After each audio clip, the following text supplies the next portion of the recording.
नमस्कार, शासन पक्ष में आपका स्वागत है। मैं हूं आपके साथ डीपी ओझा। सादतपुर भाजपा मंडल महामंत्री लक्ष्मण सिंह डबोला ने किया प्रेस कॉन्फ्रेंस। कहा, नियम और कानून का पालन करते हुए मनाए दीपावली। डबोला ने संपादक और पत्रकारों को लगाया तिलक, गिफ्ट देकर किया सम्मानित। आयोजन जो आपने किया है उसका क्या उद्देश्य था?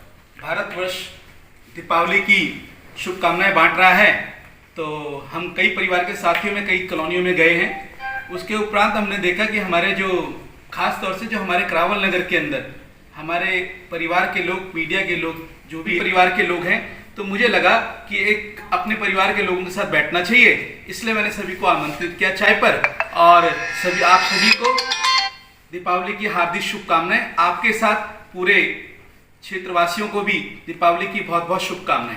एक दिवाली ऐसा उत्सव था पूरे राष्ट्र का जो दिल्ली में बेकार कर दिया है। मैं देख रहा हूं कि उत्तर प्रदेश में दिवाली अच्छी तरीके से मना रहे हैं, लोग पटाखे भी जला रहे हैं, दिल्ली से बाहर हर जगह पे मनाया जा रहा है।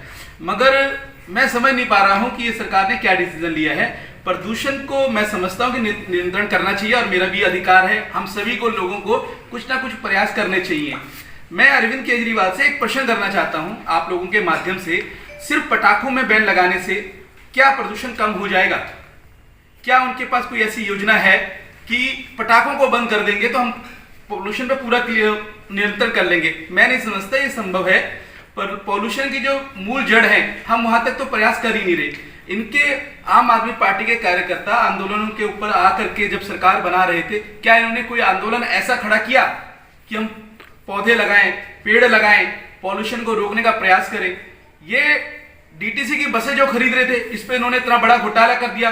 जो pollution free buses, electronic buses आनी थी, उस पे इन्होंने इतना बड़ा घोटाला कर दिया। हाउ कैन पॉसिबल, कैसे पॉसिबल है कि ये लोग प्रदूषण पर नियंत्रण करें? इन्होंने कुछ नहीं किया, पटाखों पे प्रतिबंध नहीं लगाया। इन्होंने हिंदू समाज के ऊपर, हमारे राष्ट्र का जो पर्व था, राष्ट्रीय पर्व इसको हम लोग मनाते थे, इस पे इन्होंने एक आघात किया है। और आने वाले समय पे जनता इन्हें माफ नहीं करेगी, क्योंकि इन्होंने हमारी बच्चों को दिवाली से बहुत दूर किया है। लेकिन आप जो कह रहे हैं कि आम आदमी पार्टी ने कुछ नहीं किया है, तो वो तो प्रदूषण से बचाने के लिए उन्होंने पराली का जो रोकने के लिए जो किया है। आज से अगर 5 साल पहले चले जाएं तो पराली को ही एक क्वेश्चन मार्क बना करके कि पराली पोल्यूशन कर रही है।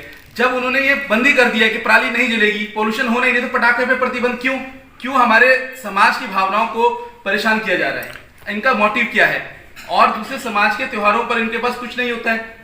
आज हमारा समाज पूरा राष्ट्र स्तर पर दीपावली की शुभकामनाएं बांट रहा है। लोग, बच्चे पटाखों के ऊपर इतना ढूंढ कर रहे हैं, मगर मैं नहीं समझता कि ये गलत है। पराली को लेकर के कर रहे थे। अगर पॉल्यूशन नियंत्रण में है तो पटाखों पे बैन क्यों किया गया? करके कि नहीं, ये पटाखे जलेंगे तो धुआं दिखेगा, फिर मेरा पराली वाला जो कॉन्सेप्ट है वो फेल हो जाएगा। इसलिए इन्होंने पटाखों को बैन किया है। और स्वाभाविक रूप से इस सीजन में कोहरे का प्रकोप होता है, कोहरा आना शुरू होता है, ठंड बढ़ रही होती है, कोहरा होता है तो थोड़ा धुंध सी दिखती है ना। इसको सिर्फ पटाखों से क्लोज कर दें, ये मैं नहीं समझता। चाइना हमारा पड़ोसी देश है, चीन नया साल मनाता है, तो मैं शायद समझता हूँ कि पता नहीं कितने पटाखे जलाते हैं वहां पर। वहां भी तो पोल्यूशन है।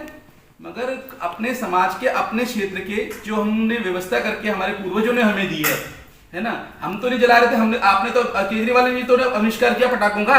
उनके पिताजी ने उनको पटाखे ला के दिए होंगे, उनके पिताजी के पिताजी ने उन्हें पटा करके ला करके दिए होंगे। सभी लोग इस तरीके से त्योहार मना रहे थे। हम अपनी संस्कृति को भ्रष्ट कर रहे हैं, मैं ये समझता हूँ। सरकार का आदेश है तो सभी आदेशों को, क्योंकि हम संविधान के पुजारी लोग हैं, संविधान को मानने वाला मेरा देश है, तो सभी देशवासियों से संविधान के रूप को मानते हुए दीपावली पर्व में मनाना चाहिए। इसी के साथ अगर हम बात कर लें छठ पूजा के लिए, जो जैसे पूर्वांचल के लोगों का सबसे बड़ा त्योहार है, और उसको लेकर के केंद्र और राज्य सरकार दोनों में ठनाठनी है, क्या कहेंगे इस विषय में?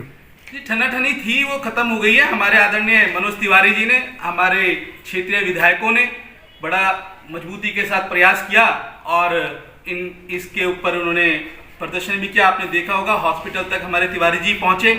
पूर्वांचल वासियों, समस्त बिहार के लोगों को छठ पूजा की भी अग्रिम बधाइयां दे रहे हैं। और विशाल रूप में छठ मनाने के लिए, छठ मैया को याद करने के लिए, छठ मैया की आरती उतारने के लिए हम यमुना घाट पे सभी समाजों के साथ पहुंच रहे हैं। यही नहीं कि सिर्फ बिहार और पूर्वांचल का मनाएगा, सब लोग दिल्ली के वासी हैं, दिल्ली में छठ मन रही है, सभी समाज बड़े खुशी के साथ हर्षोल्लास के साथ छठ मैया की पूजा करेगा, छठ मैया की आरती के लिए यमुना घाट पे पहुंचेगा और हम सभी लोग पहुंच रहे हैं। और मैं सभी क्षेत्रवासियों से कहता हूं दिल खोल करके, और जो कोरोना की गाइडलाइन है उसको देखते हुए छठ मैया के बड़े जोर शोर के साथ छठ पर्व मनाने का प्रयास करें।